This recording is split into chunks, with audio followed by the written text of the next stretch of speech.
Ang awit ng tagumpay ni David. 22 kabanata. Umawit si David sa Panginoon nang iligtas siya ng Panginoon sa kamay ng mga kalaban niya at kay Saul.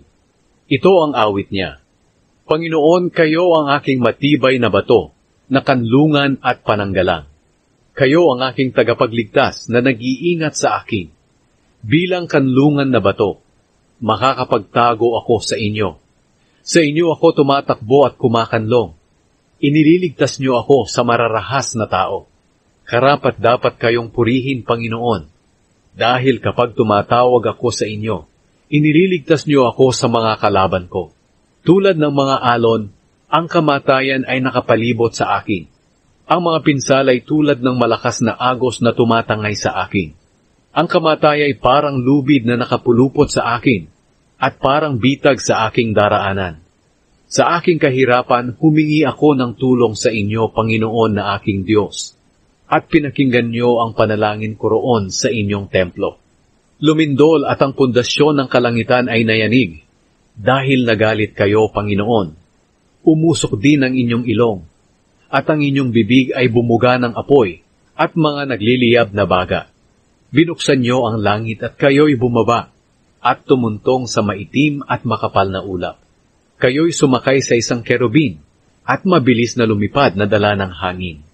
Pinalibutan mo ang iyong sarili ng kadiliman, ng madilim at makapal na ulap.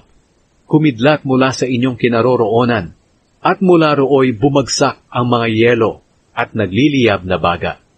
Ang tinig niyo, kataas-taasang Diyos na aming Panginoon, ay dumadagungdong mula sa langit. Pinana niyo ng kidlat ang inyong mga kalaban, at nataranta silang nagsitakas. Sa inyong tinig at matinding galit, natuyo ang dagat, at nakita ang lupa sa ilalim nito. Pati na rin ang pundasyon ng mundo ay nalantad.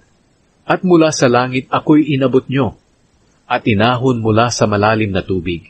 Iniligtas niyo ako sa kapangyarihan ng aking mga kalaban, na hindi ko kayang labanan. Sinalakay nila ako sa oras ng aking kagipitan. Ngunit sinaklolohan niyo ako, Panginoon. Dinala niyo ako sa lugar na walang kapahamakan, dahil nalulugod kayo sa akin. Pinagpala niyo ako dahil ako'y namumuhay sa katuwiran. Sa kalinisan ng aking kamay ako'y inyong ginantimpalaan. Dahil sinusunod ko ang inyong kalooban, at hindi ko kayo tinalikuran, Panginoon na aking Diyos. Tinutupad ko ang lahat ng inyong utos. Ang inyong mga tuntunin ay hindi ko sinusuway. Alam niyo namumuhay ako ng walang kapintasan, at iniiwasan ko ang kasamaan. Kaya naman ako'y inyong ginagantimpalaan, dahil nakita niyong wala akong ginagawang kasalanan. Tapat kayo sa mga tapat sa inyo, at mabuti kayo sa mabubuting tao. Tapat kayo sa mga taong totoo sa inyo, ngunit mas tuso kayo sa mga taong masama.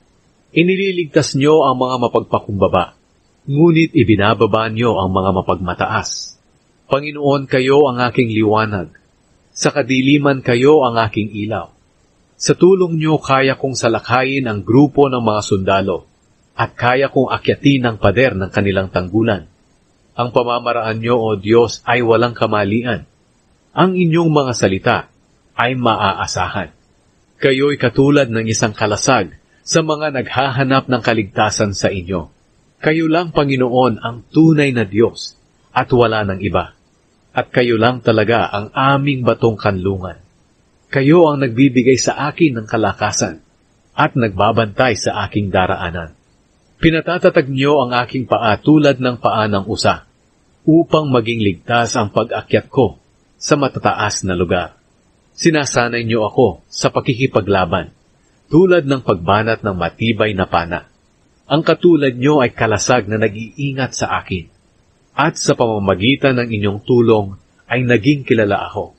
Pinaluwang niyo ang aking dadaanan, kaya hindi ako natitisod. Hinabol ko ang aking mga kalaban, at inabutan ko sila, at hindi ako tumigil hanggang sa naubos ko sila. Hinampas ko sila hanggang sa magsibagsak, at hindi na makabangon sa aking paanan. Binigyan niyo ako ng lakas sa pakikipaglaban, kaya natalo ko ang aking mga kalaban. Dahil sa inyo umatras ang aking mga kaaway na may galit sa akin, at sila'y pinatay ko. Humingi sila ng tulong, ngunit walang sino mang tumulong. Tumawag din sila sa inyo, Panginoon, ngunit kayo'y hindi tumugon. Dinurog ko sila hanggang sa naging parang alikabok na lamang na inililipad ng hangin, at tinatapak-tapakan na parang putik sa kalsada. Iniligtas niyo ako, Panginoon, sa mga rebelde kong mamamayan. Ginawa niyo akong pinuno ng mga bansa. Ang mga taga-ibang lugar ay sumusunod sa akin. Yumuyukod sila sa akin ng may takot, at sinusunod ang aking mga utos. Nawawalan sila ng lakas ng loob, kaya lumalabas sila sa kanilang pinagtataguan na nanginginig sa takot. Buhay kayo, Panginoon. Karapat dapat kayong purihin at dakilain, O Diyos na aking batong kanlungan at tagapagligtas. Pinaghigantihan niyo ang aking mga kaaway, at ipinasailalim mo ang mga bansa sa aking kapangyarihan. Inilalayo niyo ako sa mararahas kong kalaban, at pinagtagumpay niyo ako sa kanila. Kaya pararangalan ko kayo sa mga bansa, O Panginoon. Aawitan ko kayo ng mga papuri. Sa hinirang niyong hari ay nagbigay kayo ng maraming tagumpay. Ang inyong pagmamahal ay ipinadama niyo kay David, at sa kanyang lahi magpakailanman.